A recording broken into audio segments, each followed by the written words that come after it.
2.5, South Africa is 2.3. That's the growth. That's wonderful growth. And it's all because of the inputs, various inputs which have taken place in the recent past, in the last 10 years. The technological transformation has been so elaborate because of which we can see the results now. It takes some time. It takes some time. But a beginning has to be made, and that beginning was made about 10 years, 12 years back. And to me, if I talk about, I would say that beginning was made not only 10 years back, it was made about 30 years back, when Rajiv Gandhi was the Prime Minister. He brought in the technology, the computers, the classroom teaching. He brought in at that time, the computers were very, very new, and no one knew how to use them, how to handle the computers. So it started from then. Though it was a slow process, in the last 10 years, the process has been very, very fast. If we look at this, what are the strengths, weaknesses, opportunities, and threats now? That's something to ponder upon. If you look at the strength, the democracy, we are a democratic country. Each one of us has the right to speak. Each one of us has the right to share our feelings. The growth, the foreign direct investments, a lot of investments are coming in. Controlled inflation. A lot of layoffs were there in the corporate world. Still there are. But in India, they are still less. So controlled inflation is there. Natural resources and geography of our country. Great it is. The labor force, because of the high population, the labor force, which we can easily get, and cheap labor force. The IT and ITES, the technological advancements that take place. Those are the strength of our country. And not only our country, those are your strength. As young entrepreneurs, they are your strength. And you need to work on those strengths only. If you work on those strengths, you will find that 2047 will not be a dream, it will be a reality. What are the weaknesses? Institutional incapacity. A lot of institutions are there. Today, you're lucky enough that there's a certain seminar over here. But there are institutions which are running, which do not have enough faculty also. They do not have enough space also. The hardware is missing, the software is missing. So that's something which is one has to work upon. The country, the ministries, the government has to work upon. Poverty and unemployment, definitely because of the high population. That is a weakness of ours. Innovation and research and development. That is an area, a lot of research has to take place. In the last 15-20 years, the type of research which is, in fact, a lot of money is there. The government also sanctions a lot of money for the research, but not rightly invested. A lot of research has to take place. If we have the research, proper research being done, the things would improve a greater pace. Infrastructure deficit is there, gender inequality and female labor participation rate. That's also a part of it. Low human capital and human development, overall reliance on private sector based on traditional methods. We still are working on traditional methods. Rather than we need to improve our system. And when I say traditional method in the field of agriculture, आज भी वो जो बैलगाड़ी बैल से खेत धोते जाते हैं. Whether the technology is there, but is it easily accessible? That's the thing. Is it easily available? That's the thing. So availability of that is also a part of it. Then what are the opportunities? Demographic, dividend and comparative advantage. We need to learn that of labor. Emerging market. We need to understand what the emerging markets are. That is where the research comes in. The exports, type of exports that we can do, the type of imports that we can do. The more export done, more foreign currency comes in, foreign investments come in. Agro-based industries, because we are an agricultural country, the agro-based industries should be developed over here. Untapped domestic market, especially rural India. In the rural India, a lot of potential is there, but still, we are looking into, we have not tapped that potential over there. A lot of potential is available. Indian diaspora, the people, NRIs, they need to feel excited, energized, so that they come and invest in our own country. If they invest in our country, yes, definitely the country growth is enormous. It is phenomenal. Sunrise industries such as tourism and pharmaceuticals. Those are some of the industries which would be blooming up. Tourism sector, advancements are taking place, things are changing because of the Prime Minister. You must have heard about so many corridors which have been developed, tourism corridors, Ayodhya, visit of the latest Ayodhya. So all these things, they help us in the growth and bring in a lot of potential, a lot of employability is there, and certainly the flow of money is there. And the flow, whenever there is a flow of money, the things are better, always. What are the threats? Global slowdown and rising oil prices. All over the country, at the moment, you find, as I said just now, that the economy is going. It's worldwide. Indian economy is still better. I was talking to my son in the morning, he's working in US, and I was asking him, what is the economy like? He's saying, Papa, there are question marks. Of late, Infosys and other companies, a lot of layoffs are being made. A firm economy will also depend upon the firm government. If the government is stable government, certainly the economy improves. Deglobalization, that's also a threat.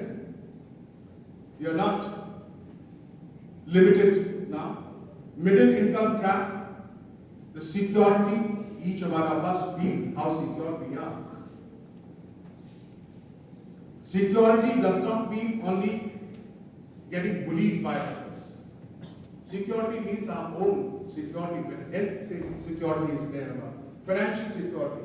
Tomorrow everyone looks into, okay, when I grow old, will I get some security? Will my children look after me?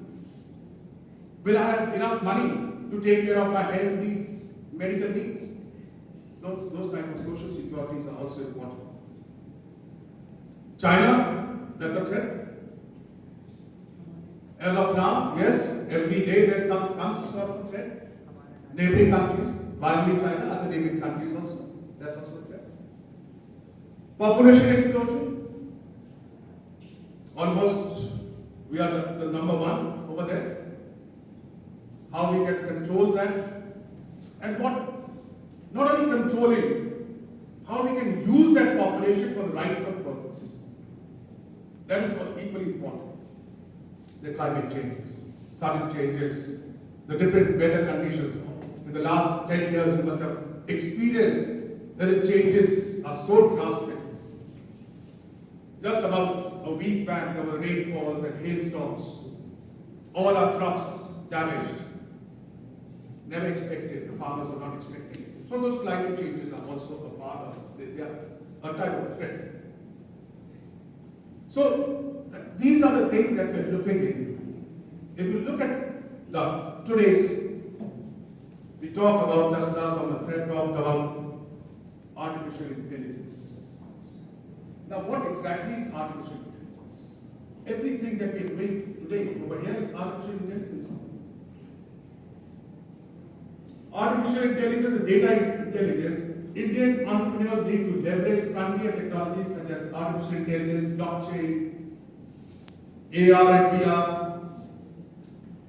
AR is audio reality and VR is virtual reality. You must have seen some, there are those, what do we call it? Oculus.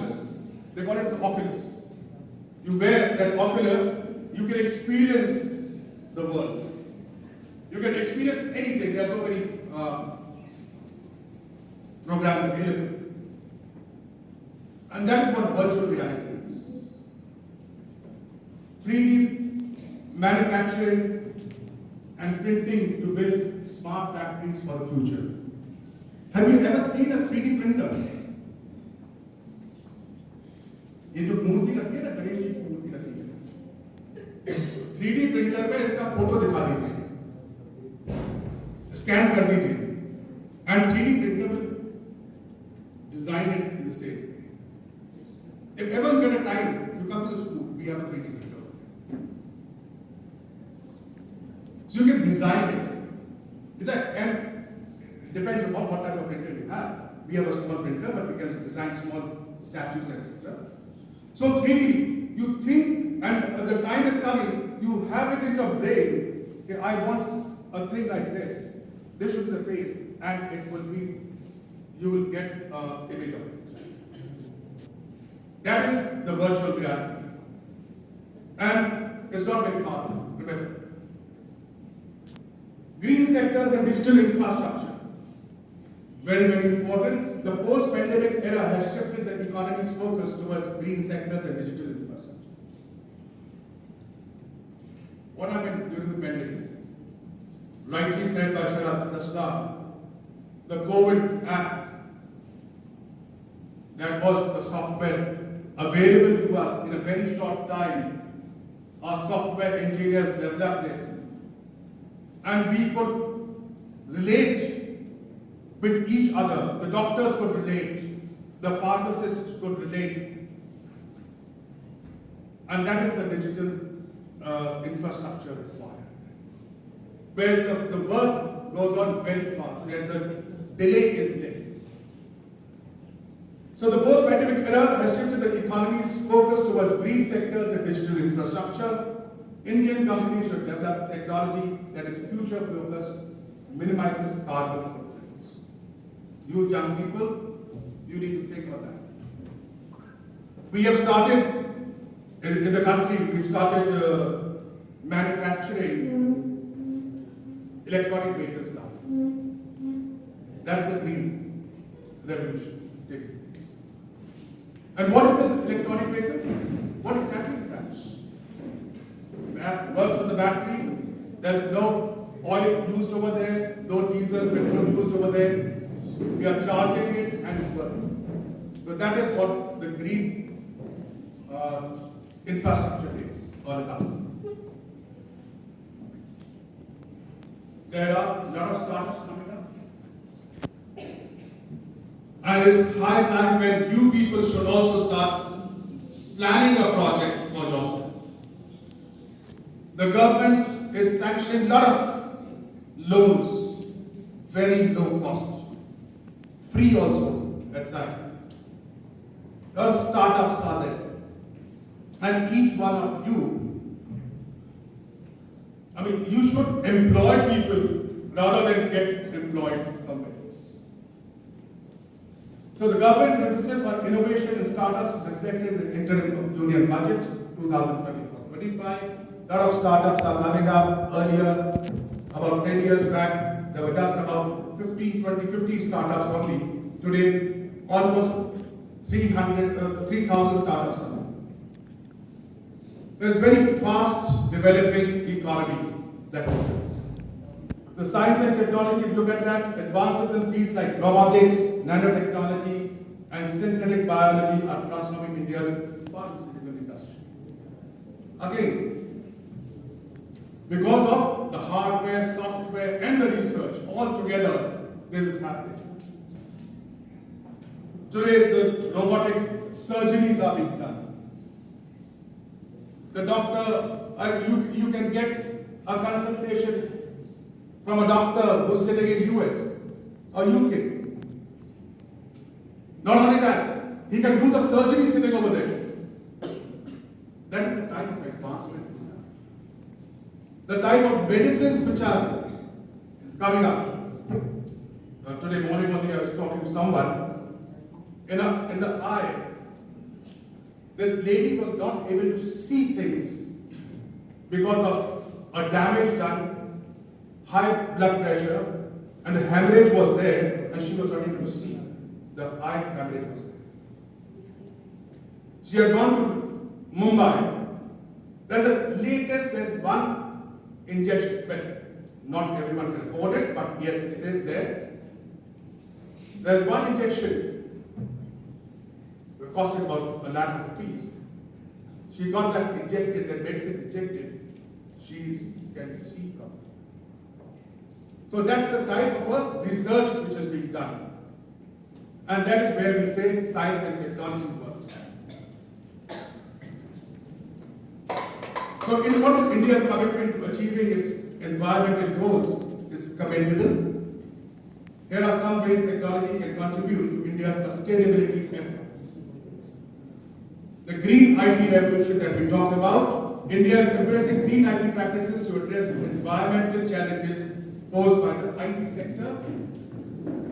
Initiatives include reducing electronic waste. Very important. We have the mobile phones. We have these mice and all. We have the computers. That's all electronic waste. It has a life. After that, then what? How we can reduce that electronic waste? And there are now a lot of research has been done. There are companies who are buying this and then recycling it. The chip which is there inside, the silicon chip which is there inside your laptops and mobile phones, they're trying to reuse that also.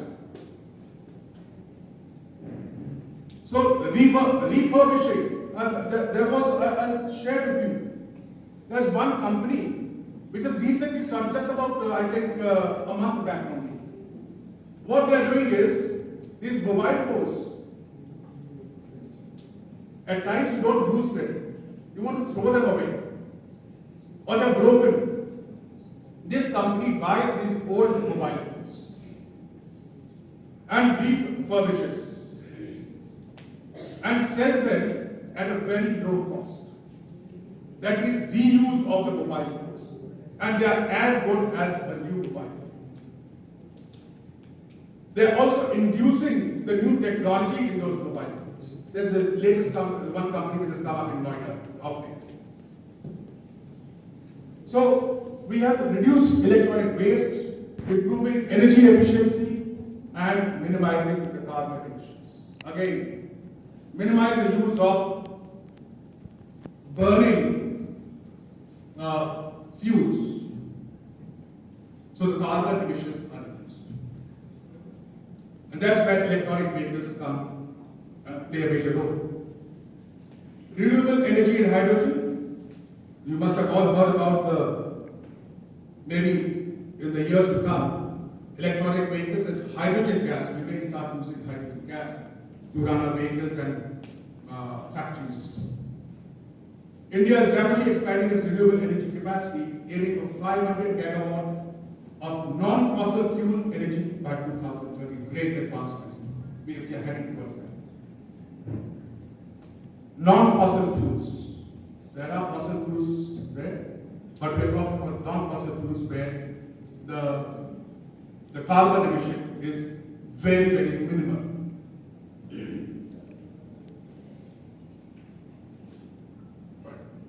If you also look at the National Hydrogen Energy Commission promotes cost-competitive green hydrogen production, and that's what I just said. Very soon, the testing has already been done on use of hydrogen gas for our vehicles. In the next 5 years from now, you'll find most of the vehicles, the traffic on the road, will be or the vehicles will be using hydrogen gas, or they'll be electronic. The present vehicles, they'll be obsolete, redundant.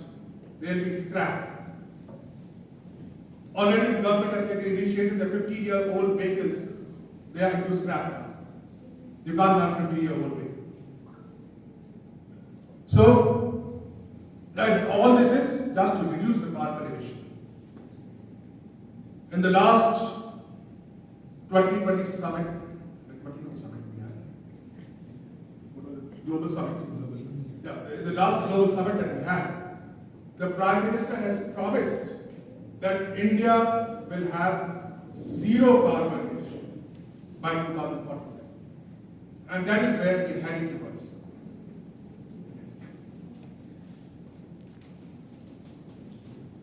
So there are clean tech startups. India has a growing ecosystem of clean tech startups working on innovative solutions. These startups focus on areas such as wind and solar. Rather than having nuclear power stations, hydro power stations, thermal power stations, we are now talking about wind generated power stations. We are talking about solar usage power stations. Already one close to Riva, it has come up. That's the Asia's biggest at the moment. Very soon, the government has also made compulsory now that all these new buildings which are coming up, all these skyscrapers which are coming up, multi-story buildings, they need to have the solar power generation. They need to have the rainwater harvesting over there. That's a must. Because rainwater harvesting is also equally important because the water levels are going down. We are pumping so much of water. We are wasting so much of water. So rainwater harvesting is also very, very important now. Research and innovation, we are collaborating internationally. India emphasizes research and innovation to achieve sustainable development goals.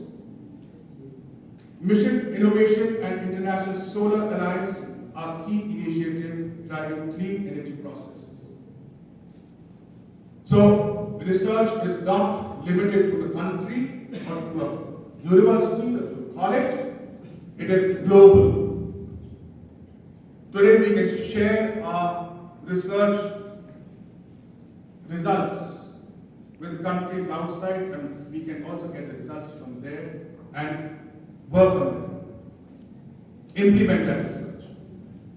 Use the output and the outcome of that research. So, the very important is, because we are saying that this is a global village now. Earlier, movement was restricted because of the distances. Now the distance is not a matter. That is not a criteria. On a click of a button, you can speak to anyone in the world. Very soon you will be having the satellite phones, and even the space you can communicate. So that is the type of research and innovation which is taking place, and we have to again go ahead with it. The e-waste management, I just talked about e-waste management, the regulations are there and strictly need to be followed. India regulates e-waste management through the e-waste management rules 2016. What I just said, all these mobile phones, etc., they have to be thrown away, computers have to be thrown away. Where do we throw them?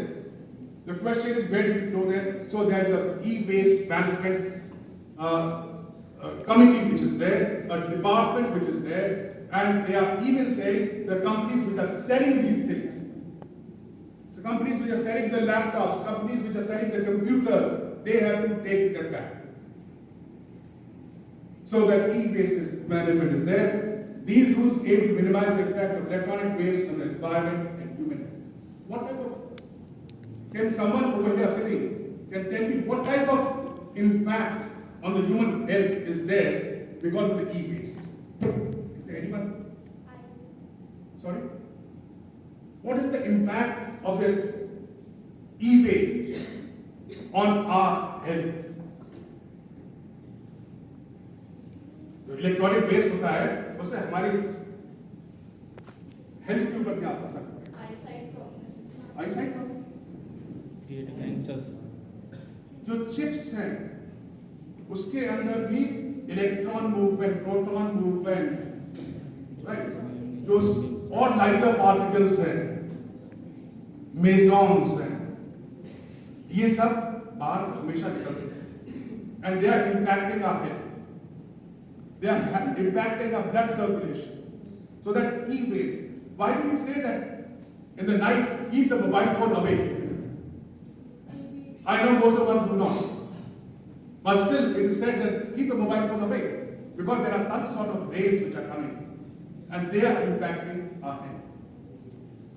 There are people, you'll find, maybe you come across, there are people who are holding the mobile phones in their hands have started shivering now. There are people, because of the mobile phones, their loss of memory is there. There are people, because of the mobile phones, I mean, there are some people who are using 2 mobile phones, 3 mobile phones, 4 mobile phones, businessmen. Because of which the heart rate is getting affected. So the e-waste has to be properly managed, and that is where these laws are there, and each one of us have to understand the meaning of this e-waste. India faces several challenges in achieving its ambitious environmental targets. Population pressure. Everyone knows it. India's large population puts immense pressure on natural resources. हमारे खाने पीने की चीजें कम पड़ जाती हैं, हमारी movement की जगह हर जगह ट्रैफिक जैम मिल रहा है हमें, is because of the population. More the population, more vehicles sold, so more people on the road, and that is where so habitat destruction is there. All our agricultural fields which are there, multi-story buildings बनते हैं. So population pressure, population explosion is there. Energy demand and emissions. As India's economy grows, energy demand increases, and when energy demand increases, certainly it affects the environment. Meeting this demand by reducing carbon emissions is complex, becomes difficult. Transitioning from fossil fuels to renewable energy sources require substantial investment and infrastructure development. So in order, look, when we are talking about from fossil fuels to renewable energy, a lot of infrastructure is required, a lot of money is required. How we can curtail it, how we can reduce it, that is our job. That is what we have to do. In this world of, in this changing scenario, where technology could be used, we start using that, these would be minimized. Air pollution and health impact. India struggles with severe air pollution affecting public health. Reducing emissions from vehicles, industries, and power plants is critical but challenging. And water scarcity and pollution is also there. Water scarcity affects many regions in India. A lot of regions are affected. There are dry areas completely, no water supply. Pollution of rivers and groundwater, that's also a problem, big problem. Sustainable water management and pollution control are essential. Because of all this, that's why we say rainwater harvesting is a must now. Biodiversity loss and habitat fragmentation, if you look at that. Urbanization and agricultural expansion. agriculture getting reduced, agricultural land getting reduced, and buildings coming up, factories coming up, commercial outlets coming up. So because of that, the habitat loss and fragmentation is there. People from the rural area, those who love to stay in the villages, now they're moving out to metros, grade A cities, grade B cities, grade C cities. And they don't want to go back. Well, life definitely is difficult over there. And they find the easiest way out. Conserving biodiversity while meeting development needs is a delicate balance. That's where we require to meet. I mean, there should be a synchronization somewhere. We need to sync with that. Now, what are the government initiatives? The governments around the world are increasingly recognizing the transformative potential of digital technologies. All this thing that we've seen till now, how do we change that? So that is where digitalization, digital technologies, and have initiated various programs to drive digital transformation agendas. In India, the Digital India initiative stands out as a comprehensive effort to build a digitally empowered society, focusing on infrastructure, development, digital literacy, and e-governance. That's the main crux of it. To build the country which is digitally empowered. Each one of you should be empowered. That means, now what does that mean? Empowering. आपको digital use करना आना चाहिए, digital technology कैसे use कर सकते हैं उसको वो आना चाहिए. You may not be a technologist, आप कंप्यूटर इंजीनियर नहीं, but you should have an idea. Okay, if I start a business, what type of ERP solution should I have? What type of an app I should develop so that I can rope in many customers? So that is where you have to be empowered. You need to look into that. Focusing on infrastructure, today's infrastructure, you must have heard about the high-tech homes also. Also gated colonies. Do we require a guard sitting over? How we can remove that guard and use the technology over there, so that restrictions are there for people to come inside. Digital literacy, I mean that's what we are doing right now also. Using the digital technology, we are getting literate, educated over here. So digital literacy is equally important, and e-governance. Keeping a track of everything, that's what the government is doing, keeping a track of everything. All the banks are doing. So what are the banks doing? Today, a bank manager, without even going into your account details, just on a click of a button, you can know how much transaction you have done in the day. So, and you can always, I know bank managers keep coming and saying, sir, आपके account में 2 लाख रुपए पड़े हुए हैं, sir इसको यहाँ invest कर दीजिए. So that keep the track of everything. That is where e-governance comes. And not only the banks, everywhere the e-governance is there. Even in the school and the college over here, your principal, he is watching you everywhere. I'm watching my students everywhere. There's an app on my mobile phone where I can say, okay, how many students are present over here, how many are absent, how many have bunked their classes, how many have completed their homework over there, how many have appeared for the test over there. That's what e-governance is, and I can relate with the teachers, the staff over there, educators.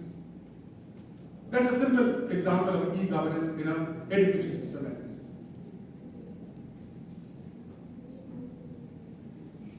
E-governance and digital services have become integral components of modern governance systems, revolutionizing the way governments interact with citizens, and deliver public services. Of late, you must have seen when these elections were conducted, held. What happens in the election time? All these different parties, they send messages. हमको vote दो, ये अच्छा, ये बुरा. आपके social media के ऊपर भी बहुत सी आती रहती है. And that is how they are coordinating. That is how they are. Because the election commission has come out with rules that posters नहीं लगाएंगे, ये नहीं लगाएंगे, उसके charges होंगे, penalty होगी. So that's another way of working. And they can expand it to a larger society, larger community, worldwide they can use it. So that is there. E-governance refers to use of electronic technologies, particularly the internet, to facilitate the delivery of government services, exchange of information, engagement with citizens. This transformation has led to greater efficiency. I am sure you understand this. Messages, internet mails, you must be receiving. There are spam mails also coming nowadays. Alright, so all this helps in mobilizing the things. And that is what e-governance is. Now, whether that is used for the right purpose or the wrong purpose, that individual has to decide. And if it is used for the right purpose, constructive purpose, the results are phenomenal. They're very good. So then comes the digital economy, how the economy grows. The growth of digital economy has been remarkable in recent years. What we talk about bitcoins. How many are interested in bitcoins? Yes, that is one. Okay. In the last 1 year, excuse me, what's your name please? Stand up. बताओ bitcoin का मजा बताओ क्या किया value increase हो गई कितनी value increase हुई हो कितने परसेंट अंदाज है कितना पैसा लगाया था उतना पैसा बढ़ गया सर एक बिटकॉइन की कीमत 23 लाख कुछ हो गई है ओके नहीं 5700 I tell you all these bitcoins all possible science better. So what has happened is the economy has grown almost about 100%, more than 100% growth has been in the economy. Certain sectors, not all, certain sectors. You look at today the people are talking about the mutual funds. Even the bankers are saying don't invest in, there are some which are given out almost about 50% growth in mutual funds. So that is what, that's happened because of the digital economy transformation. Key drivers of this growth include advancements in technology, changing consumer behaviors, and supportive regulatory environments. Now all this is only possible. Number one, look at this technology. So the change in technology, the advancements in technology, the transformation in technology that we're talking about, if that is sustained properly, if we think about that properly, how to use that technology, the growth is good. But if you become reckless, casual, then you will be losing it. So it depends upon the customers and the consumer behaviors also. And regulatory environment. You have to keep yourself updated with the government policies and with what's happening outside, not only the country, but outside the country also. The other is sector that we talked about was education and skill development. Where education and skill development play a crucial role in preparing individuals for success in digital economy and facilitating overall socio-economic growth. As technology continues to advance rapidly, the demand of skilled workers in the field such as data science, software development, and digital marketing is increasing. So that's also where education. We talk about education, we are getting education over here. We're talking about data science, we're talking about skilled workers. Skill, each one of you must have a certain skill in yourself. There was a time class में हम पढ़ते थे, रट लेते थे और exam में लिख के चले आते थे। अल्टीमेटली सीखा क्या था हमने? कुछ zero. To be very honest, I tell you, मैंने PhD तक कर ली, लेकिन आज तक सीखा कुछ। The reason is, जो मैंने किया था वो एक स्टेज तक जाने के लिए किया, लेकिन उसके बाद में अगर ऊपर उठना था, तो जो मेरा एक्सपीरियंस था, जो मैंने स्किल्स यूज करी थी, जो मैंने स्किल सीखी थी, चाहे वो मैंने इलेक्ट्रॉनिक रूम में बैठ के कुछ रोबोट बनाने के लिए काम किया, या सोल्डरिंग करी वहां पे मैंने बैठ के, या रेजिस्टेंस है, मेरा सब्जेक्ट फिजिक्स था, इसलिए that's why I talk about that subject. कोई रेजिस्टेंस था, कोई आईसी था, कोई ट्रांजिस्टर था, उसको पहचानना वहां से सीखा, क्लास में किसी ने नहीं सिखाया। And that is what I did. When I developed certain projects over there, I felt happy about it. The first project a science student learns to prepare is, they say water alarm. या ताली बजा के lights off कर दी और बंद कर दी। And when I did that, I felt happy. That was the skill which I developed. Okay, this is the circuit, this is how. But that was not taught in the class. I got the basics in the class, but the skill development was very important. And today, the government has taken up an initiative to develop these skills, whether it's a computer-based skills or it's a technology, any type of technology-based skills. Even a skill like, you have a hotel management college, this is a hotel management college also. The hospitality area has got different type of sectors. If you learn those skills, then you are increasing your employment. You have better chances of getting an employment. And the time has come when we have to know and learn certain skills and develop those skills. Even a musician, music is a skill. Everyone can't. If you can play a flute, that's a skill. And you will get an opportunity to earn money through playing flute also. So skilling is important, and that is what the education and skill development sector is doing. Then there's a healthcare transformation. Healthcare transformation is revolutionizing the way healthcare services are delivered and experienced. Update, just now I told you, robotic surgeries are the pharmacists are developing so many medicines are being developed. Heart problems, all this, I mean, they could be monitored from distance now.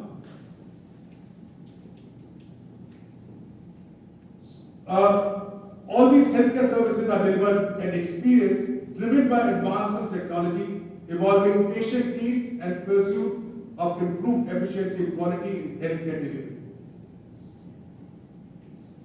Nowadays, these pathological labs, they are coming to your home to get the test. You can get the test. Earlier it was not that you had to go and visit pathology.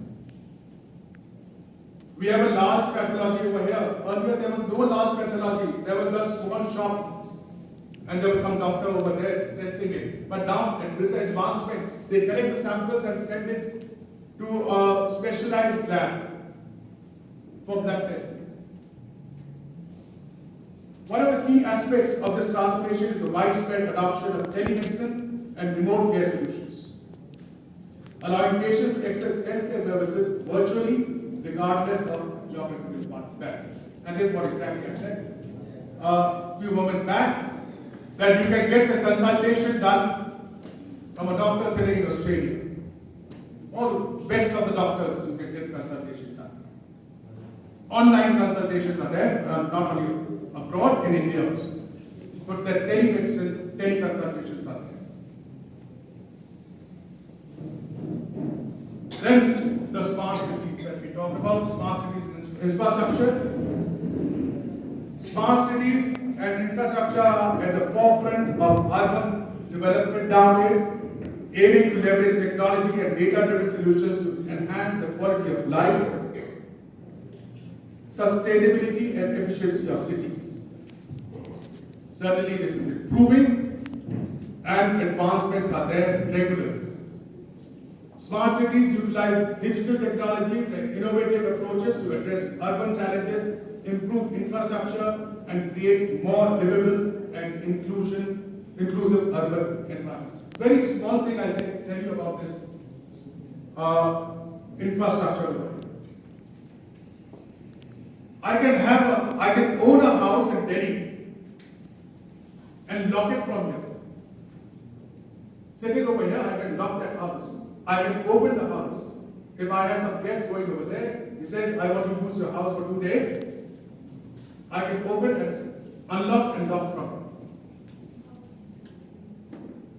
You must be knowing that on your mobile phone, you may be having an app where you can switch on your air conditioner at home.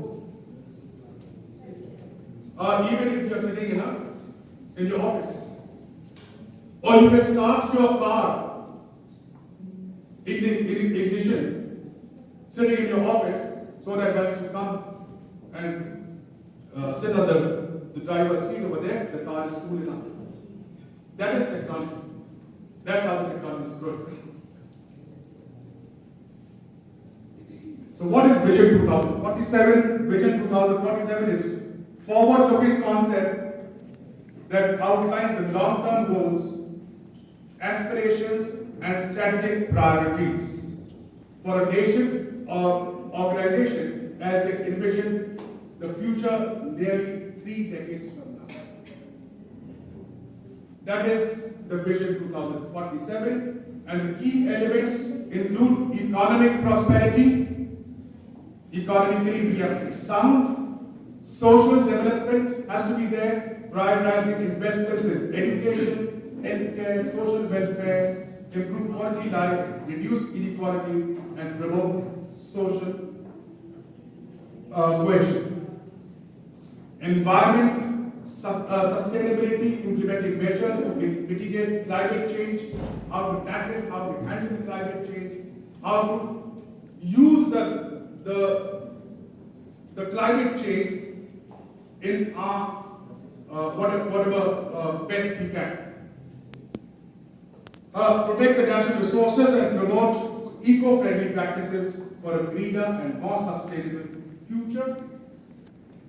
Then technological advancements, embracing innovation, research and development to drive technological breakthroughs and enhance competitiveness in the global economy.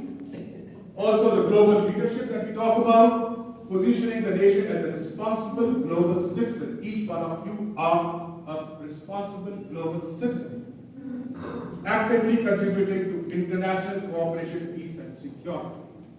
That is the Vision 2047. And with that vision, we need to move ahead, and that is what the present government's vision is, the present Prime Minister's vision is. So that is what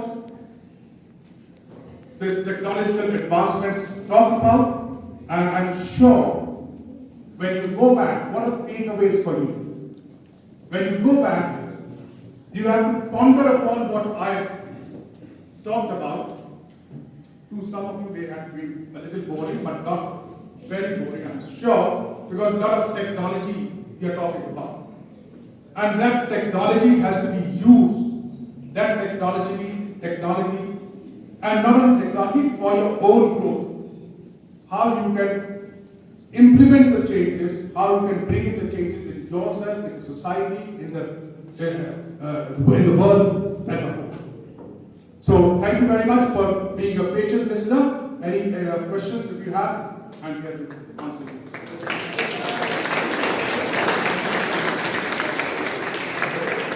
Thank you so much.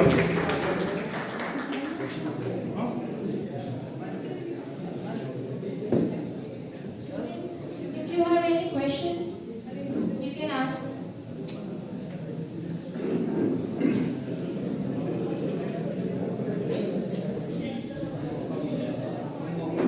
Stand up and ask.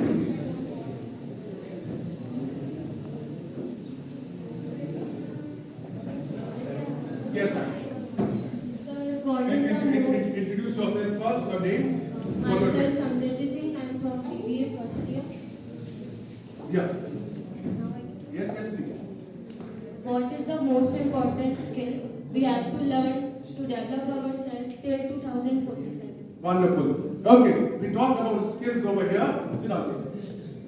What is the most important skill one should learn? Well, it depends upon what type of skill you want to learn. Skills could be different, and when we talk about skills for the society, skill for our own entertainment, that's also a skill. Like I said, learning a flute, learning some music, learning how to sing, that's also a skill. In our free time, how we can sit and relax with a certain skill, our hobbies, our cookery if we learn, baking if we learn, that's also a skill. Not only that, when you talk about the skill, someone may say, okay, I want to do some fashion designing. That could be a skill.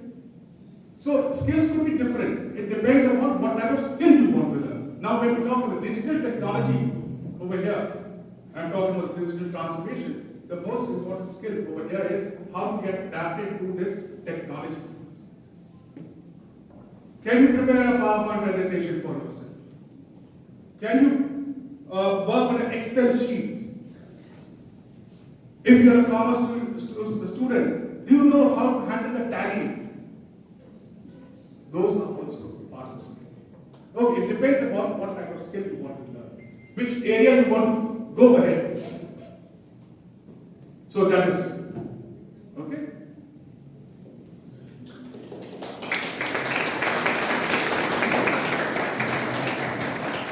Good afternoon, sir. My name is Sejala Sati.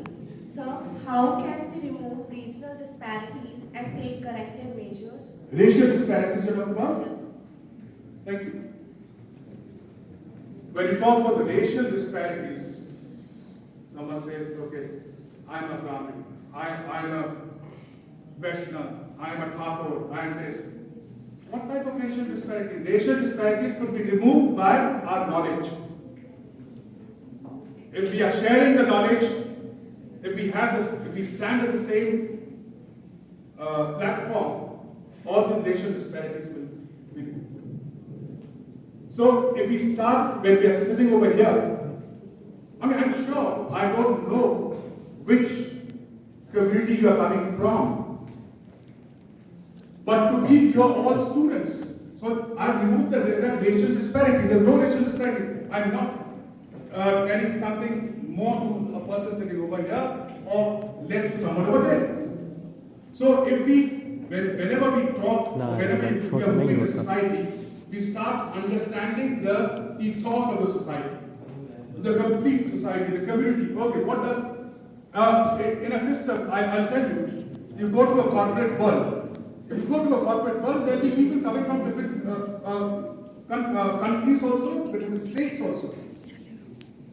If we start laughing at them, okay, if we start laughing on how they speak, if we start laughing on what they eat, if we start laughing on what they wear, or what they look like, or what complexion they have, then we are. The first thing is, we have to say that, okay, they are all the same. And when they are all the same, automatically the racial disparity will not be there. I'll tell you, about 40 years back, 50 years back, this people were still racial disparity was there. But over the years, it has reduced. And because of the people like you, who have started thinking, okay, what is this happening? If I am a friend of this person, it does not mean which caste, creed, society the person is from. The friend is a friend, and supporting them, he is supporting them. And that's how we can. Similarly for the girls and boys. We talk about girls and boys. Okay, there's always in functions when we go, we have it's like an Indo-Pak border. Girls sitting on one side, females sitting on one side, men sitting on one side. But that is because the people over there, the organizers have observed that okay, certain things happen. But if we are friends, today the society is there, where boys and girls, ladies and men, they're all working together. So when they're all working together, they share the same platform, they share the same IQ, and that is where the racial disparity will not happen. Thank you.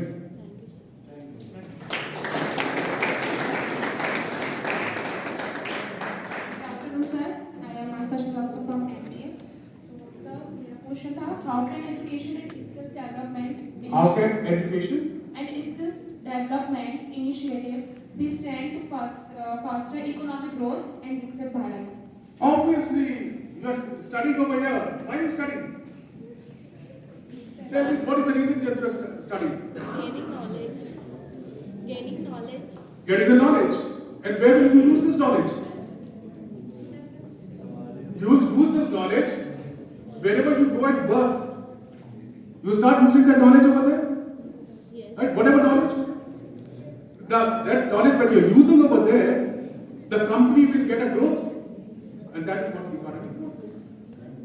Okay, so any knowledge, whether it's an MBA knowledge, or computer knowledge, or a software, hardware, or it's a simple commerce knowledge, it is being used in the interest of the company for which you are working.